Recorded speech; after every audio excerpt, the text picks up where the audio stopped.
వివిధములకు రత్నములతో మణులతో వాసిల్లుతున్న ముత్యాలహారము ఆ ప్రభువుకు భక్తితో సమర్పించను.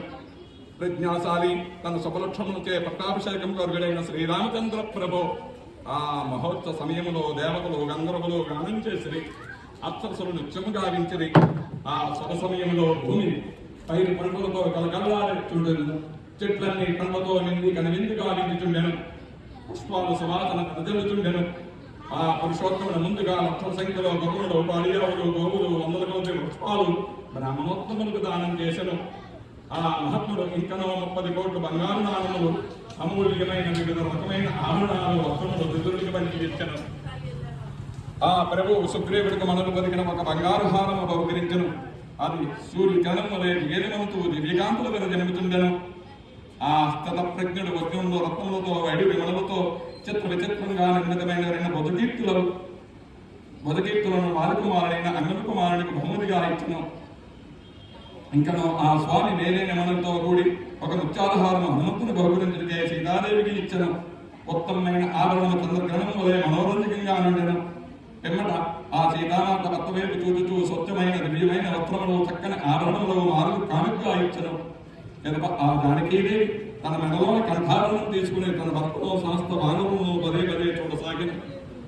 ఆమె మనసులో భావం గ్రహించిన శ్రీరామచంద్రుడు ఆమెతో ఓ సుందరి సాటిలేని పౌరుషము, పరాక్రమము, ప్రతిభ మొదలగు లక్షణాలు పూర్తిగా కలిగి నీ ఆభరణకు పాత్రుడైన ఉత్తములకు ఈ హారము బహుకరింపము అని పలికెను.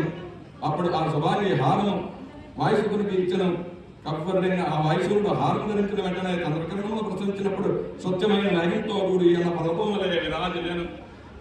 శత్రు సోదరుడైన శ్రీరామచంద్రుడు మైంద్రునకు, దివుదునకు, నీరునకు వారి అభివృద్ధులకు అనుగుణంగా కోరిన వాటినన్నింటినీ బహుకరించను. వృద్ధులైన వానరులందరూ, తుత్తరి కప్పలందరూ నూతన వస్త్రాభరణంతో తగిన రీతిగా సత్కరించను. ఎంతటి కార్యమైనను సులభంగా నిర్వహింపగల శ్రీరామచంద్ర ప్రభు విభీషణుడు, సుగ్రీవుడు, హనుమంతుడు, జాంబవంతుడు మొదలగు వానర ప్రముఖులకు వస్త్రాభరణంతో పూజించను. తాము కోరిన రీతిగా పుష్కలంగా రత్నాభరణంతో తగిన విధంగా సత్కరించబడిన ఆ వానర ప్రముఖులందరూ ప్రసన్న చిత్తులై తమ తమ స్థానములకు వెలుడికి సిద్ధమైనది. అనంతరము ఆ కవ్వర్లందరూ మహాత్ముడైన శ్రీరామచంద్ర ప్రభువుకు నమస్కరించి ఆ ప్రభు అనుమతితో కిష్కిందకు బయలుదేరి. పిమ్మట వానరేంద్రుడు సుగ్రీవుడు రామపట్టాభిషేకం చూచి ఆనందించి కిష్కిందకు చేరిను. పెదప రాక్షసురాజైన విభీషణుడు ఇక్షాకల ప్రభు ఇలవేల్పైన శ్రీరంగనాథ స్వామి మూర్తిని గ్రహించి లంకకు బయలుదేరిను. దుష్టుడు శిక్షించేవాడు, మిగిలి వాసిగాంతినవాడు, ఉదార స్వభావుడైన రఘువరుడు సమస్త కోతల రాజ్యమును పరమ సంతోషంతో పరిపాలింపసాగెను. ధర్మాత్ముడైన శ్రీరామచంద్రుడు ధర్మజ్ఞుడైన లక్ష్మణస్వామితో ఇట్లు పలికెను. ఓ ధర్మజ్ఞ, మన పూర్వులు మన్మాదులు తమ పరాక్రమంతో పరిపాలించుతున్న ఈ సువర్ణ రాజ్యము నాతో కూడి పాలింపుము. నీవు నాతో సమానుడవు. మన తండ్రి తాత ముత్తాతలు నిర్వహించిన ఈ రాజ్యమును యువరాజువై దీని భారము నిర్వహింపుము. ఈ యువరాజు పదవి స్వీకరింపుము అనుచు శ్రీరామచంద్రుడు ఎంతగా నచ్చి చెప్పినను లక్ష్మణస్వామి అందుకు ఏమాత్రము ఒప్పుకొనలేదు. పెదప ఆ ప్రభువు భర్తను యువరాజుగా చేసెను. ఆ రాజశేషుడు కోండరీకము, అశ్వమేధము, వాజపేయము ఇంకా తరువైన యజ్ఞాలు తరచుగా నిర్వహించుచూ వచ్చెను. ఆ రఘువరుడు 10,000 సంవత్సరముల కోతల రాజ్యాన్ని పరిపాలించెను. ఆ ప్రభువు మేలుజాతి అశ్వాలు పుష్కలంగా దర్శనంలో వసంగి 100 కొలది అశ్వమేధ యాగాలు ఆచరించెను. ఆదాయ భావుడు, ప్రతిభాశాలి, గొప్ప బుధబలముల వాడైన శ్రీరామచంద్ర ప్రభు లక్ష్మణ సహకారంతో భూమండలాన్ని పరిపాలించను. ధర్మాత్ముడైన రఘువరుడు విశాలమైన కోసల రాజ్యాన్ని ప్రభువై బంధుమిత్రులతో కూడి బహు విధమైన యజ్ఞాలను నిర్వహించను. శ్రీరామచంద్రుడు రాజ్యపాలన చేయుచుండగా శ్రీహరికి వైధర్యము లేకుండాను, ప్రజలకు క్రూరముగాలు బాధలు లేకుండాను, వారు రోగగ్రస్తులు కాకుండరి, జనులకు దొంగల భయం లేకుండాను, ఎట్టి అనర్థాలు సంభవించకుండాను, పెద్దలు బ్రతికి ఉండగానే వారి కళలు రుచిపాలు కాకుండరి, రామరాజ్యంలో ప్రజలందరూ ధర్మనిధులై సంతోషంతో జీవించుచుండరి. వారు ఆ ప్రభువునే ధ్యానించుచు పరస్పర విరోధాలు లేక ఎంతో ఆత్మీయతతో మెలుగుచుండరి. ఆ ప్రభు యొక్క పరిపాలన ప్రజలందరూ దీర్ఘాయులై 40 సంవత్సరాలు జీవించుచు సంతానాభివృద్ధి కలిగి ఉండరి. వారు శోకరైతులై ఆయురారోగ్య భాగ్యాలతో వర్తిల్చుండరి. ఆ రఘువరుని రాజ్యంలో ఎవరి నోట మాట విన్నా ప్రజల్లో రామనామము రామకథలే వినబడుచుండెను. జగనంతా రామమయమే ఒప్పుతుండెను. వృక్షాలన్నీ లావైన బోధులతో విలాసిల్లుచుండెను. అవి నిత్యము పుష్పించుచు ఫలించుచు కనివిందుగా నింపుచుండెను. సకాలంలో వానలు కురియుచుండెను. వాయువులు హాయి గొలుపుతూ వీచుచుండెను. బ్రాహ్మణులు మొదలగు అన్ని వర్ణముల వారు దురాశలేని వారై తమ తమ కర్మలు ఎందే ప్రవృత్తులతో సంతుష్టులై ఉండరి. రామరాజ్యమునందు ప్రజలందరూ శుభలక్షణం గలవారు, ధర్మనితులు, సత్యమే పలుకుచుండేటి వారు, స్వధర్మమును ఆచరించుడి ఎందే ఆసక్తి గలవారు. శ్రీరామచంద్ర ప్రభు తన సోదరులతో కూడి 11,000 సంవత్సరముల కోసల రాజ్యాన్ని పాలించను. ఈ వాల్మీకి మహాముని రచించిన ఈ ఆది కావ్యము శ్రీమద్ రామాయణము సుప్రదమైనది. ఆయురారోగ్య భాగ్యాలు, కీర్తి ప్రతిష్ఠలు పెంపొందించినది.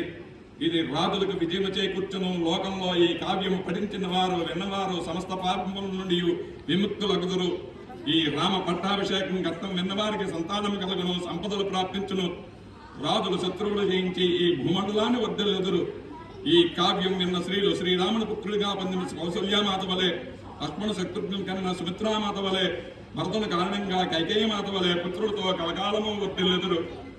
ఎంతటి కార్యమైనను అగలేలుగా సాధించినట్టు శ్రీరాముని విజయము ఆ ప్రభు వృత్తాంతం తెలిపిన రామాయణ గాథ విన్నవారు దీర్ఘాయువులవుతారు.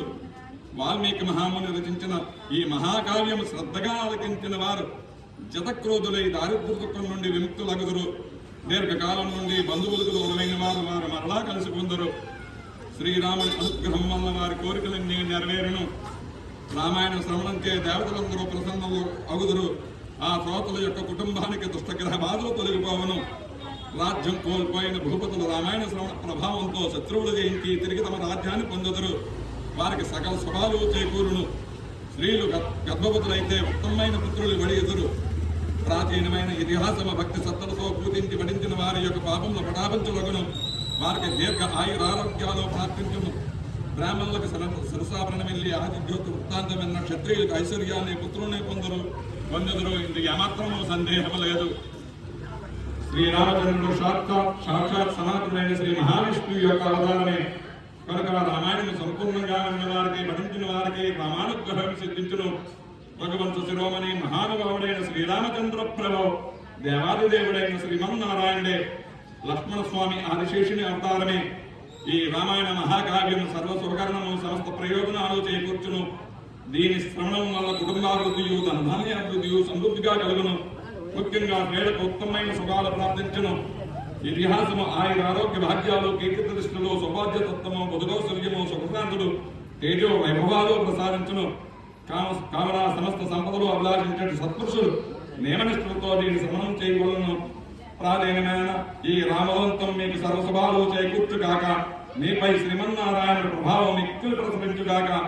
ఈ రామాయణం తమ కలిగి ఉండి ఇందులో దివ్యగాథలు విన్నచో దేవతలు, పితృదేవతలు తృప్తిపడదురు. వాల్మీకి మహాముని రచించిన రామాయణ సహితాన్ని భక్తితో రాసిన వారికి తప్పక స్వర్గ సుఖములు ప్రాప్తించును. జై శ్రీరామ్, జై వీర హనుమాన్. హరే రామ హరే రామ.